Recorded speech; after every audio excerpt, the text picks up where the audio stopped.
Remember this motto: if it ain't funny, it ain't a joke.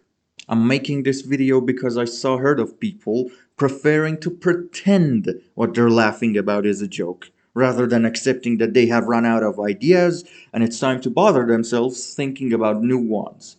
Prior to 2020, internet was not as addicting as it is right now.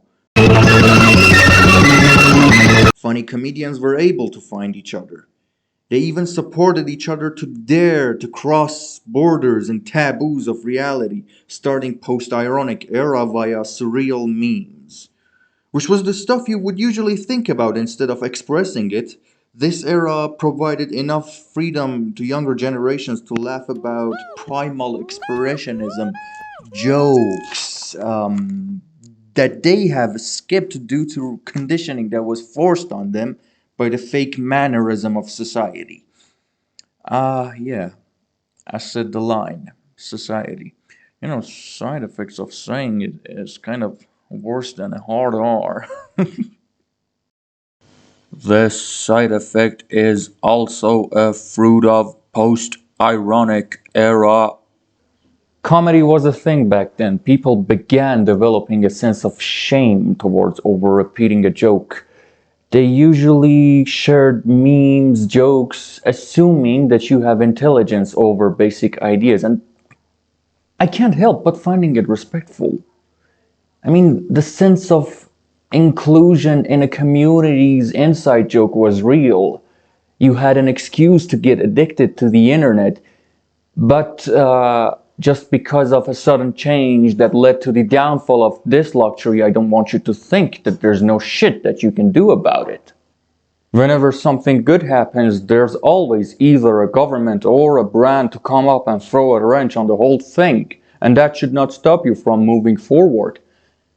Because the good thing that used to happen was a manifestation of your own idea. You still contain the shit that's fire. I started using internet with browsers in 2007. In 2009, I made a Facebook account. Using Facebook was boring. The UI was boring for an 11-year-old child. Plus everyone were adults and I felt like I was an outcast among them.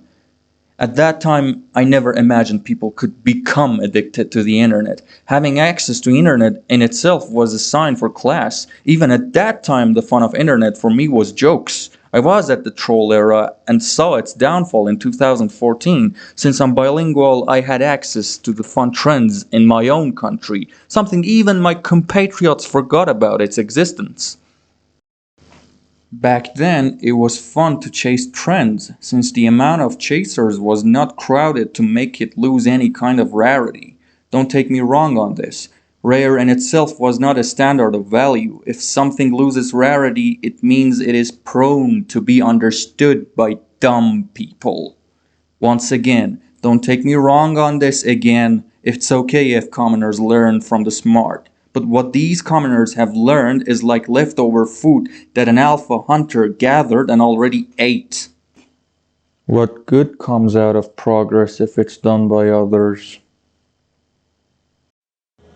So, by knowing what I told you right now, I trust the fact that you will not chimp out if I tell you it's not fun to chase trends these days like it used to. I trust the fact that instead of ranting, you will rise up and tell me something funny that has never been told before. Because it's that easy to get rid of the addiction to lame things.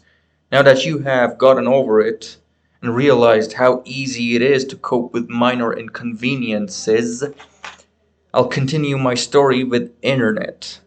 I'll skip to 2017 because it's fun.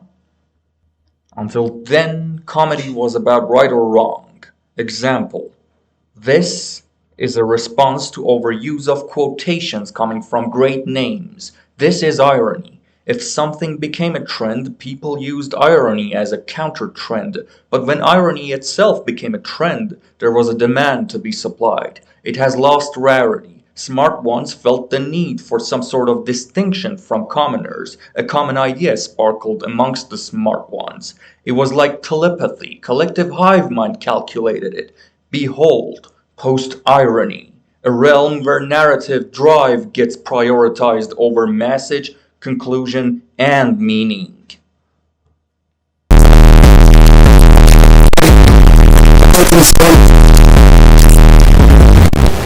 Jesus come is my favorite drink now. What? It makes no sense? I don't care. Look how cool it gets when the quality gets comparable to oil painting. You don't need to know why you're laughing. All you had to do was finding the right material to trigger your laughter.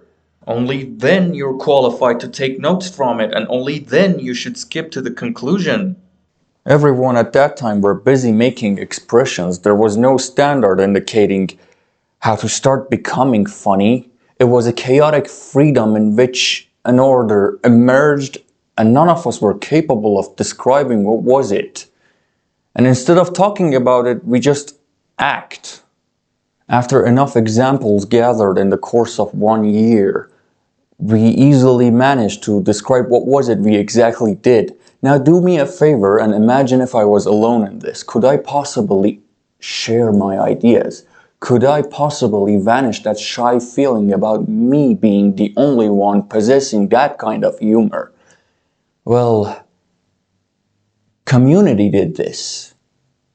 Algorithm was free and freedom brought us together.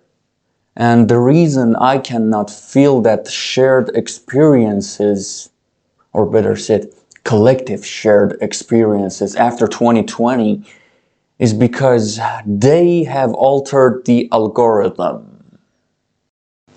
They. It's not a conscious organization nor a group plotting on purpose.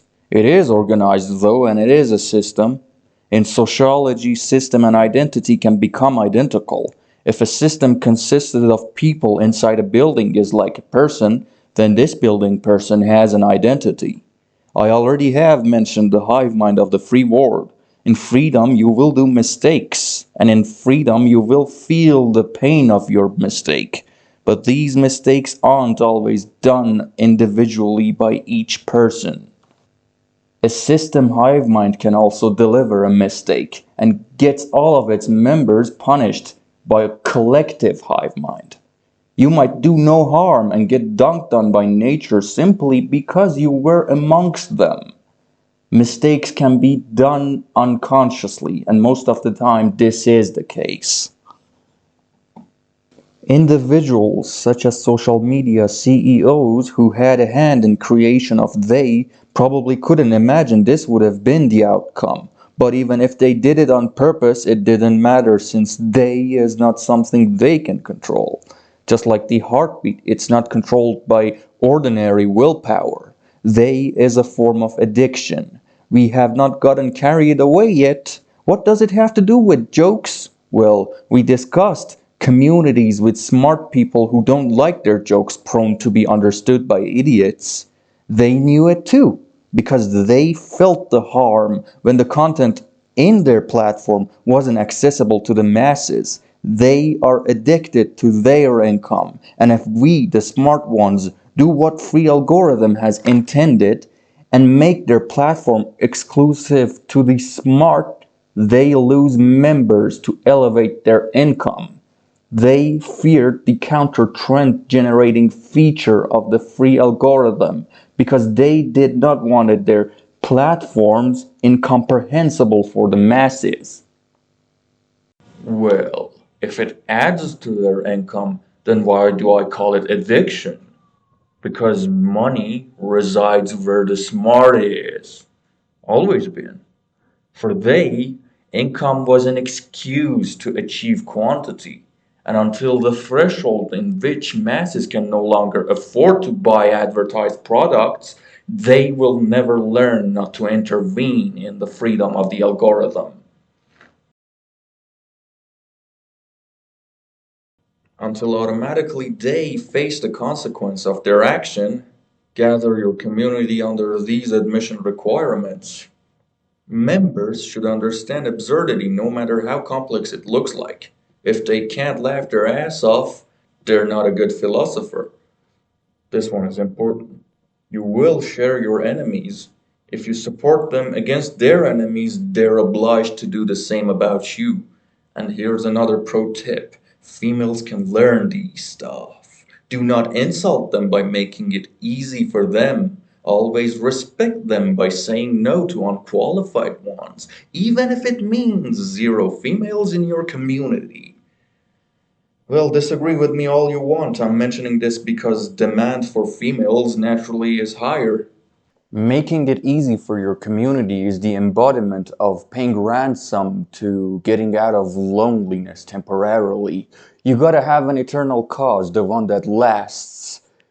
Those practices I've also mentioned help you to gather your courage to accept that what you've been satisfied with was a cheap idea. You become creative and take the matters of being funny into your own hands.